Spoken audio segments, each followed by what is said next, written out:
Very much, Mr. Speaker. Let me begin by thanking my dear colleague and friend,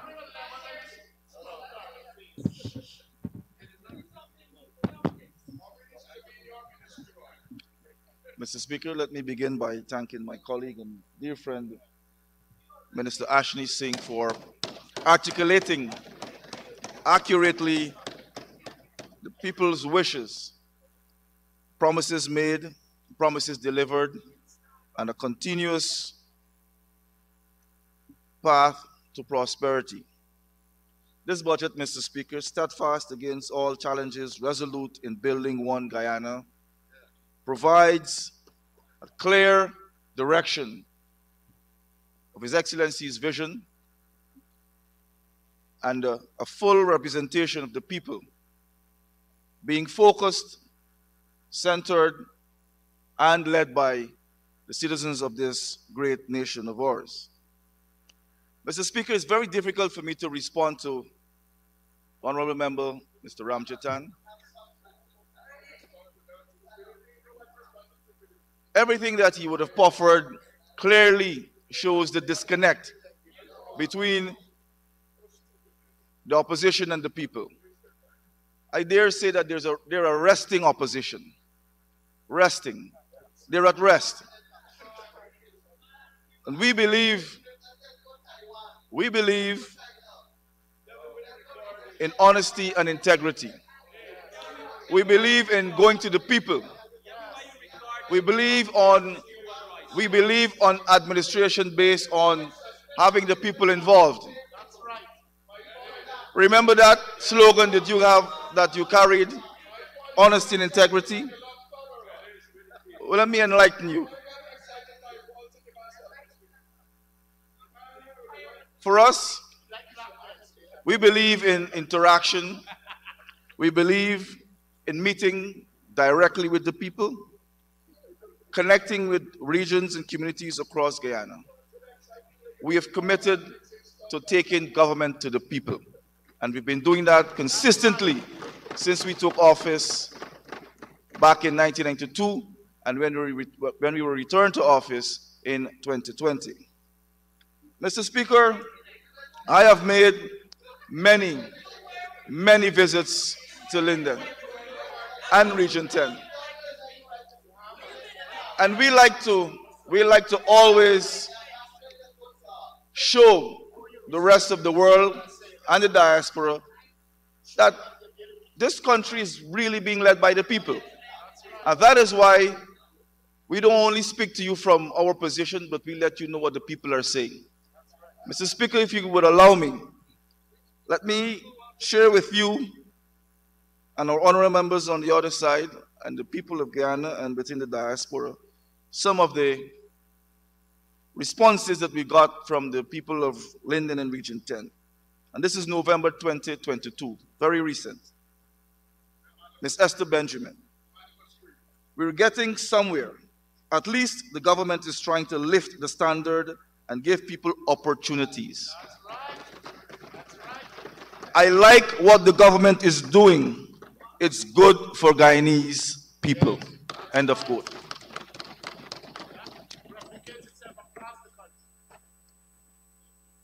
Pauline Thom. I must say, this government is sticking to their words and they are working towards everything they say. This is not us. This is the people, Mr. Speaker. The people responding to us when we go on outreach. Mr. Troy Duncan, pay careful attention now, honorable members. This refers to you. For the past 5 years, we haven't seen anything what the previous government did, referring to the previous government, the APNU AFC government. And for the past couple of months, this government in power, it really improved. I regret not playing a better part. But trust me, in the future, you will have my support 100,000%. End of quote. This is not me. This is Troy Duncan. This is a resident of Linden. Very familiar to the Honorable Member, Opposition Leader, and Ms. Amanza Walton Desir. And I'll continue, Mr. Speaker. Delroy Grenville. Better days are ahead for my community because of the new administration. This is the people showing confidence and leadership based on our honesty and integrity. George Chesney, I am satisfied with the job the administration is doing. And Fleming goes on to say, life is about to return to the glory days because the government's interest in people. We are a government about the people.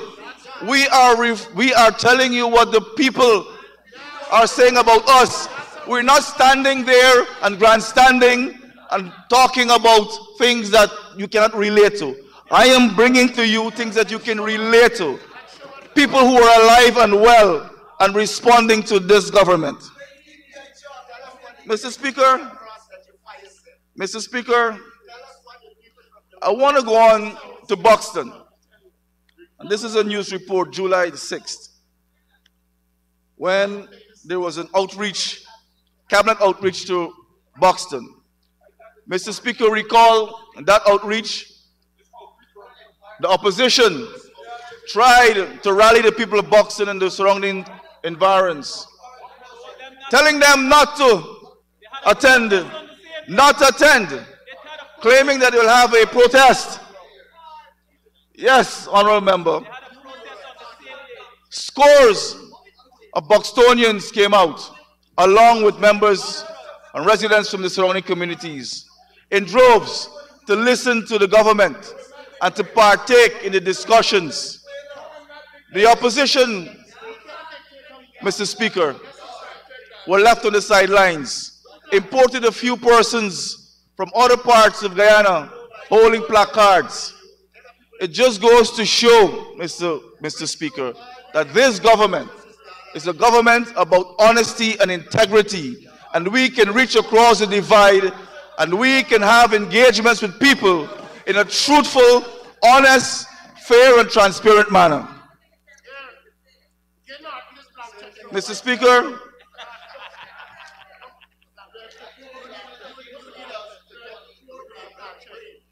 let us reflect on the APNO AFC. Recall, Mr. Speaker, back in 2020, after the APNO AFC was trying to steal the elections from the people of this country. This is what the OAS had to say. OAS member states call on Granger administration to allow peaceful transition. This is what the international community is saying. This is what the OAS is saying.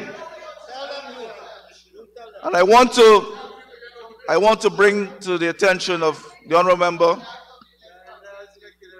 Amanza Desir that it was President Ali's leadership at the 9th Summit of the Americas back in June of 2022 in Los Angeles, where his leadership led to the establishment of three committees, being food security, energy, and finance. Food security being co-chaired by His Excellency the President. Leadership in the region.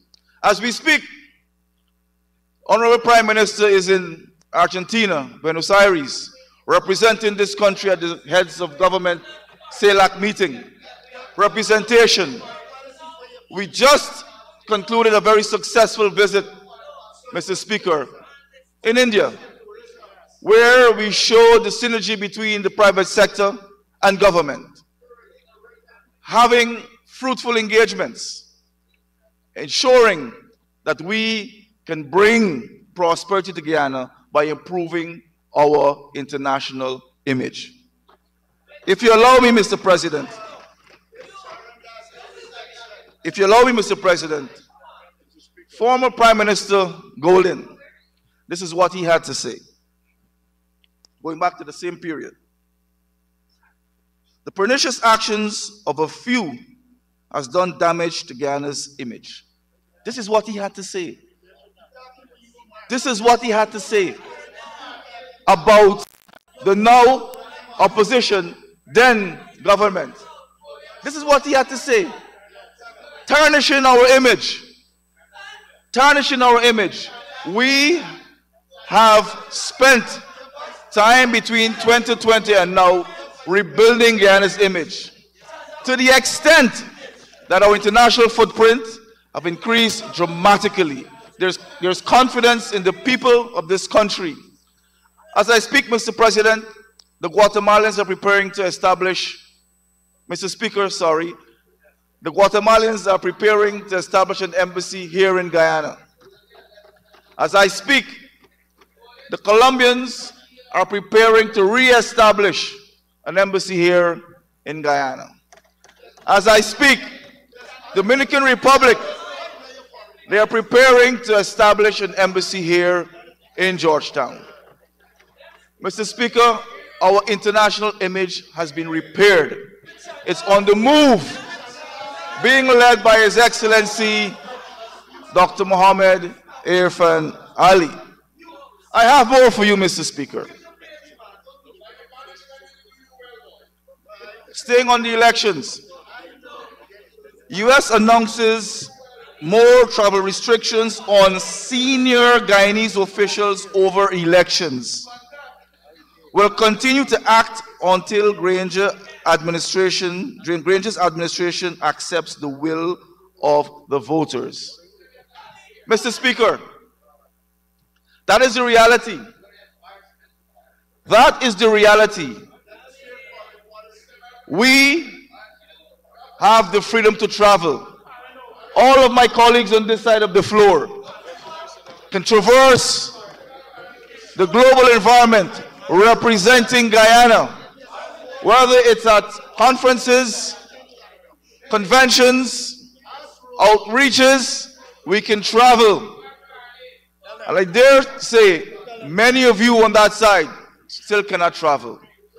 That is as a result of your dishonesty.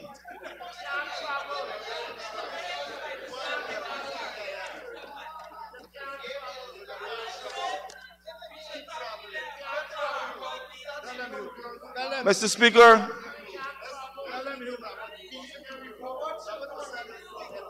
Mr. Speaker, if you go to the philosopher Hobbes, he has a clear depiction of the PNC, the sea monster, unshackled Leviathan. That is the nature. That is the nature of the PNC, in whatever form or shape they take.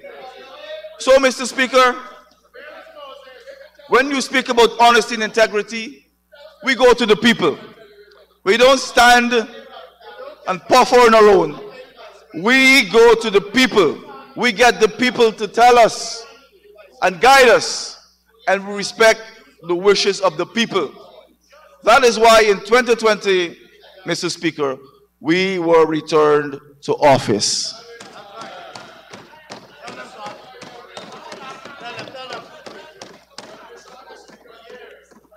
Mr. Speaker, in responding to the Honorable Member Walter Nazir, staying on honesty and integrity, she presented to this noble assembly yesterday about the Amila Falls project.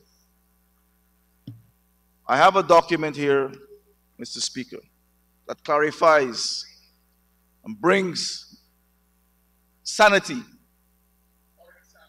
and order. Mr. President, Mr. Speaker, the source here is the Ministry of Finance budget speech and estimates 2011 to 2014. And I can share this with the Honorable Member, you have to. And let me commend the Honorable Member, Mr. Indar Deodat. He has shared all his documents he quoted from, and they'll be circulated shortly.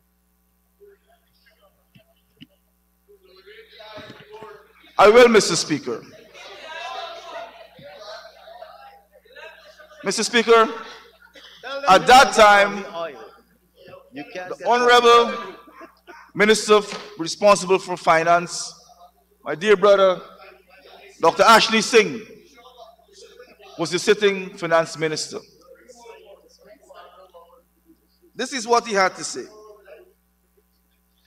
The Finance Minister said that he isn't quite sure what more the government could have done, pointing out that it is difficult to answer questions if they are not asked. AFC leader Ramjatan, in bringing his motion to the floor to reduce the 20 billion allocation to the program by 19 billion, queried of the Finance Minister as to the progress made in relation to financial closure for the remaining monies required on the project. I go on, Mr. Speaker. The project, which is geared to provide cheaper, reliable electricity to Guyana, was halted after the political opposition signaled their disagreement with it. Despite consultations and several meetings with stakeholders, investors, and government officials, funding for the project was slashed in the National Assembly, and investors suspended their input into the project. Now, Mr. Speaker, that is the character. That is the character of the PNC, in whatever form or shape they present themselves. They are there about wrecking projects. They're a wrecking ball. All they do is wreck development.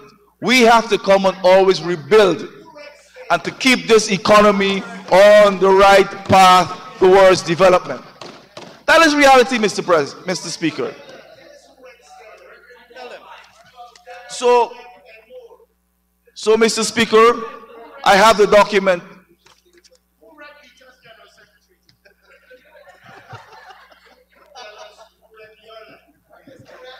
Mr. Speaker, in also responding to the Honorable Member Nazir, I have a copy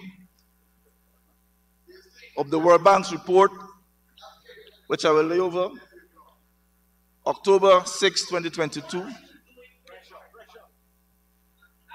Extraordinary growth, economic growth of 20 to 40% over the last 2 years, brought GDP per capita over 9,300 in 2021 from about 6,000 in 2019. Real GDP estimated to have increased by 19.9% in 2021, owing to the expansion in production, which averaged out at improving the economy. Now, Mr. Speaker, I am trying to bring this to the attention of the people of Guyana so that we can have accurate information within the domain. We cannot encourage the opposition to be sending messages to the people of this country which are designed to mislead them. We're in government. We have a mandate to ensure that the people of this country are well informed so that we can continue to provide them with the services that they so need, so that we can improve their lives, their quality of life, and standard of living. That is our role, Mr. Speaker. And that is why we have to spend time correcting the wrongs instead of having a healthy debate. That is what we have to do. But we have to do it because that is what we've been elected to do. Mr. Speaker, the respect for rights and freedoms, something that the opposition does not know about. You know, Mr. Speaker, under the PNC, in whatever form or shape they present themselves, They've always had an authoritarian style. They've always had a police state. They've always curtailed the freedoms and always ensured that the people of this country were coerced. Under the People's Progressive Party Civic, we have always worked tirelessly to ensure that we provide the people with the freedoms and the respect for their rights so that they can have the kinds of livelihood that will allow them to enjoy the partnership that we have. Now, Mr. Speaker, I draw your attention to our bill status. And I must give credit to Honorable Member of the Attorney General, Senior Counsel, and his team for presenting, Mr. Speaker, between September 21st, 2020 and the 5th of December, 2022,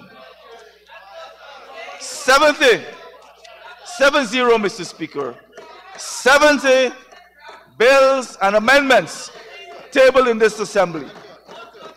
Think about that, Mr. Speaker. This is working for the people.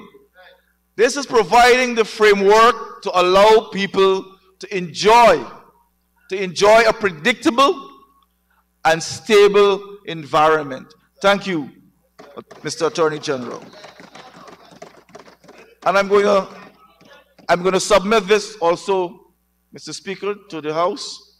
But I wouldn't go through them item by item, but I know that my honorable members on the other side know exactly what I'm speaking to.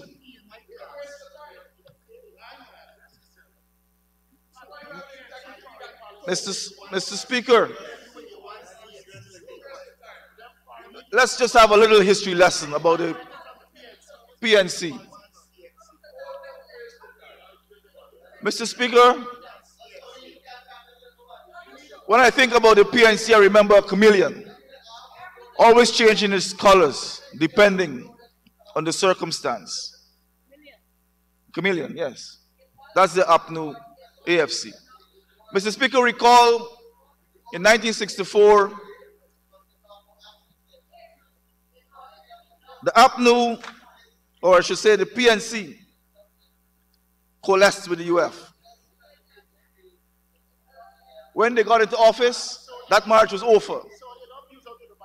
In the early 2000s, the PNC carried an attachment called the Reform Arm. That was disbanded. In 2011, they came with a new color and brand called APNU AFC. Today, they're divorced. They're living in separate rooms now. Mr. Speaker, when the People's Progressive Party was established in 1950, it stayed true to form until this day. True to form. Let me also add, Mr. Speaker, that in 1992, the People's Progressive Party opened up itself to the entire Guyanese population so that any civic-minded member of society could have joined. And that remains true to form. True to form. True to form. So, Mr. Speaker, when you speak about consistency, when you speak about character, when you speak about honesty and integrity, you see that in the People's Progressive Party Civic.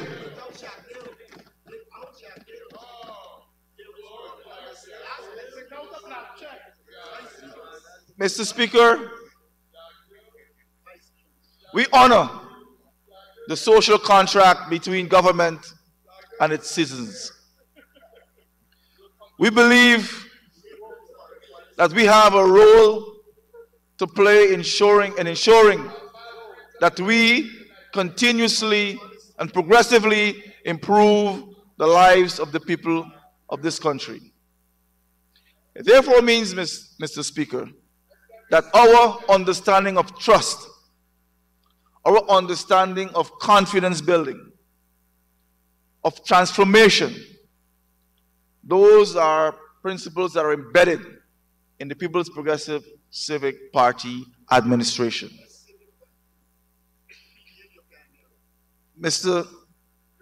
Speaker, when you look at how we go about shaping our policies, which would lead to the budget bringing numbers to bear on our ideas and our response to the people's needs and aspirations. Mr. Speaker, we have done a very fantastic job, and this is based on what people would have said, the citizens would have said, in resolving conflicts among our citizens. And look, we can see what AG would have done over the last 2 years with 70 bills and amendments. And also, Mr. Speaker, ensuring that we deliver public service to the people, providing them also with a secure and safe environment. We have always remained true to our social contract with the people of this country. Unfortunately, for my honorable members on the other side, they don't know about that. They don't understand what's the social contract because they believe in party paramountcy. They believe in taking care of a small few. And you can see their actions between 1964 and 1992, Mr. Speaker. And you see also again their actions between Mr. Speaker. 2020, Mr. Speaker. 2015 and 2020. Mr. Speaker, Honorable Deputy. I trust that the honorable member is careful in his remarks not to impute anything on me as a member of this House, because I never was in the House in those times. For clarity, Mr. Speaker. Thank you, Honorable Deputy. I've been listening to the Honorable member. He's been saying opposition, and opposition, I think, refers to anything inside, outside. So, yes, go ahead. Mr. Speaker, let me... Go ahead, Honorable Minister. Let me make it very clear that when I speak about the opposition, that the Honorable Member, Deputy Speaker, Mr. Schuman, is excluded. So, Honorable Minister, when you want to exclude the Honorable Deputy Speaker, you can easily say the Honorable members over there excluding the Honorable Deputy Speaker. I will do that. I will do that. I will do that, Mr. Speaker. Thank you for your guidance. So, Mr. Speaker, I go back to the social contract that the honorable members on the other side, excluding Mr. Schuman, honorable member Schuman, that they have no respect for that contract. They have no respect for the freedoms and the rights, the liberties of the people of this country. And they've shown that in office. And they continue to show that out of office. Mr. Speaker, recall recently there was a leaked tape involving, allegedly, the leader of the opposition and his treasurer. There is absolutely no accountability or transparency in their own space. How can they display that to the people of this country, Mr. Speaker? Their house is in a mess. It's awful, despicable. They will remain a resting opposition perpetually.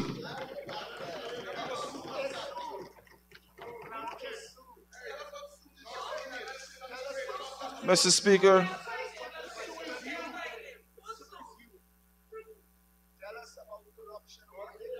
This allows me, Mr. Speaker, to speak about participation and partnership.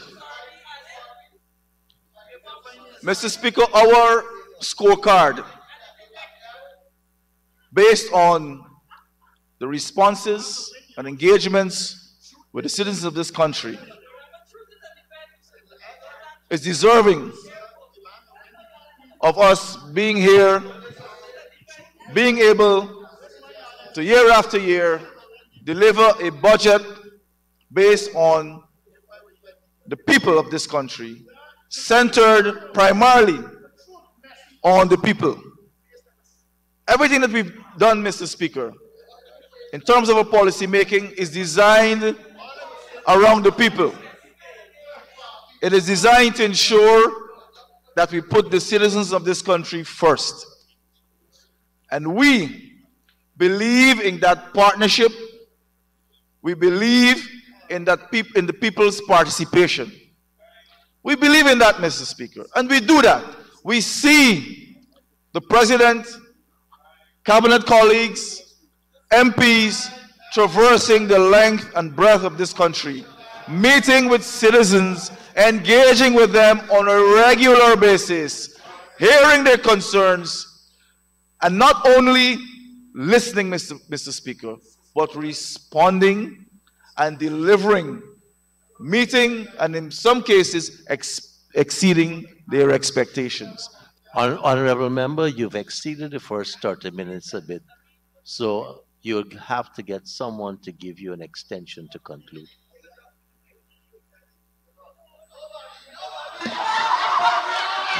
Mr. Speaker, I respectfully ask that the honourable member be given 5 minutes to conclude his presentation.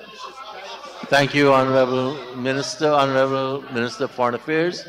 You may continue for 5 minutes and conclude. Mr. Speaker,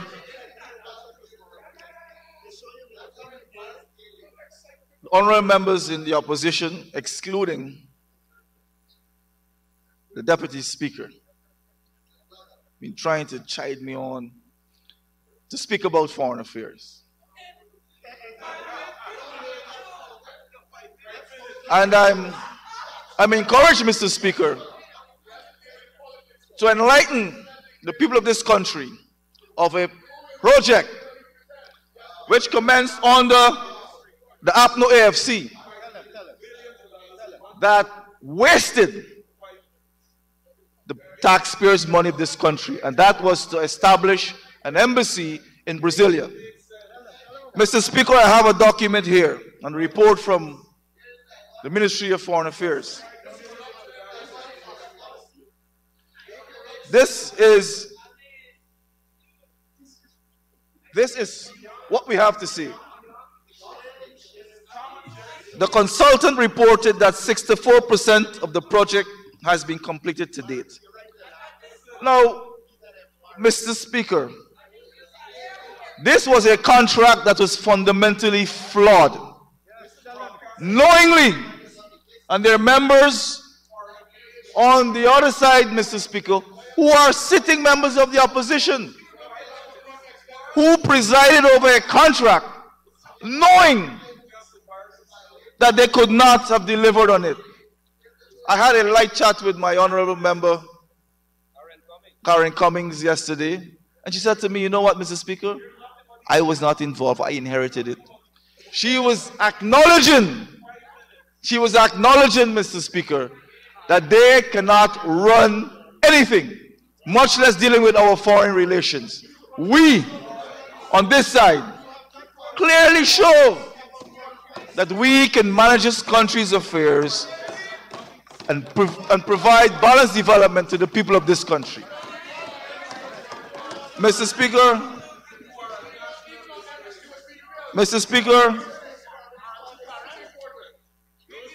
when we speak about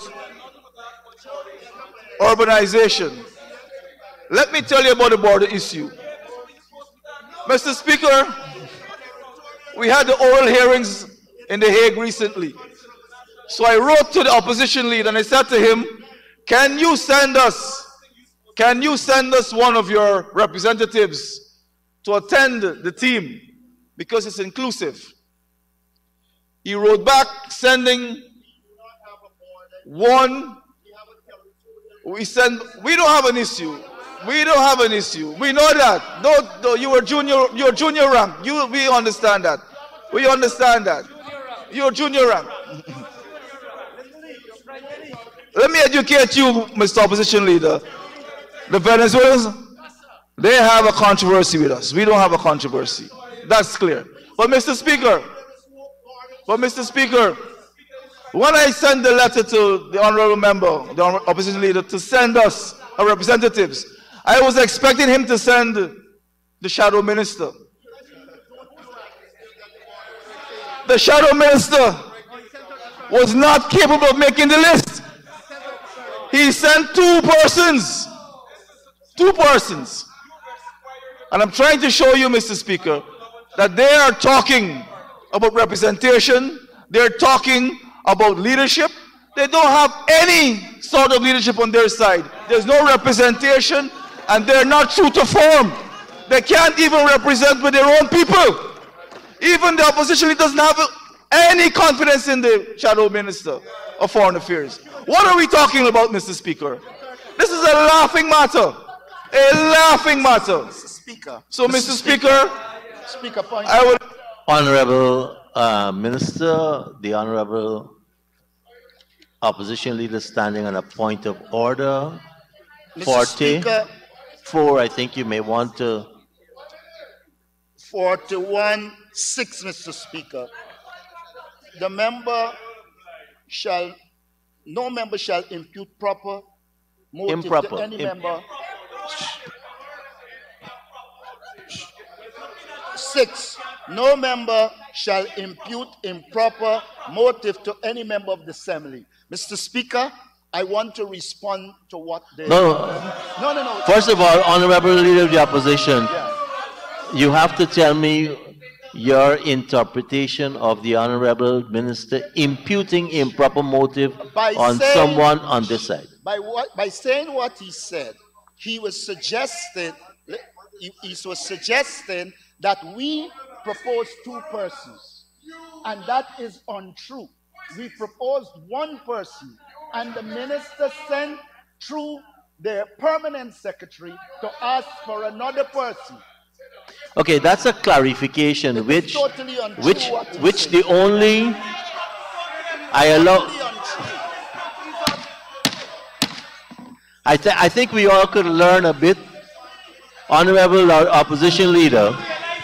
What you raised there was a point of clarification, and the standing order says, the standing order said before you could go into that explanation, I had to get leave of the person presenting, and I didn't put it. I allowed you to go, but I thought you were going to say he was imputing improper motive on the honorable member who shadowed him. Honorable member, you may proceed. I'll give you back your 1 minute and 15 seconds. Thank you for your timely intervention, Mr. Speaker. So let me re-emphasize, Mr. Speaker. We believe in being true to form. We believe that if we look across the divide, we should be able to talk to the people and those honorable members who have been identified as sitting MPs, as shadow members. That is natural, Mr. Speaker. So if we cannot follow and have engagements and have continuity, it means that we're not really properly engaging. And we're saying, Mr. Speaker, on this side, that the opposition leader appears to be, by his actions, not understanding his role as an opposition leader. Clearly, Mr. Speaker. Clearly.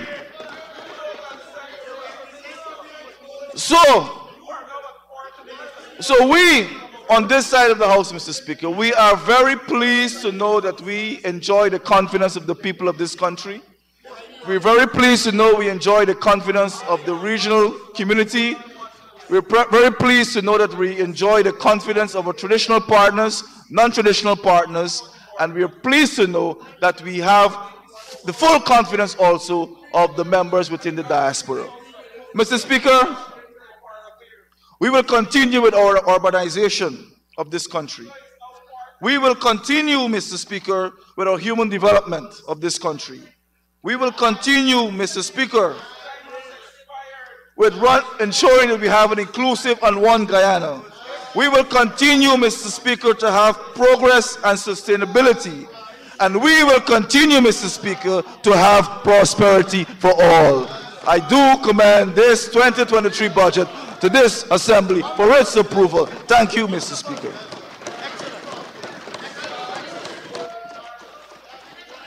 Thank you very much, Honorable Minister. And we will take one more presentation before the break. The Honorable Member, Mr. Vincent. Mr. Vincent Henry.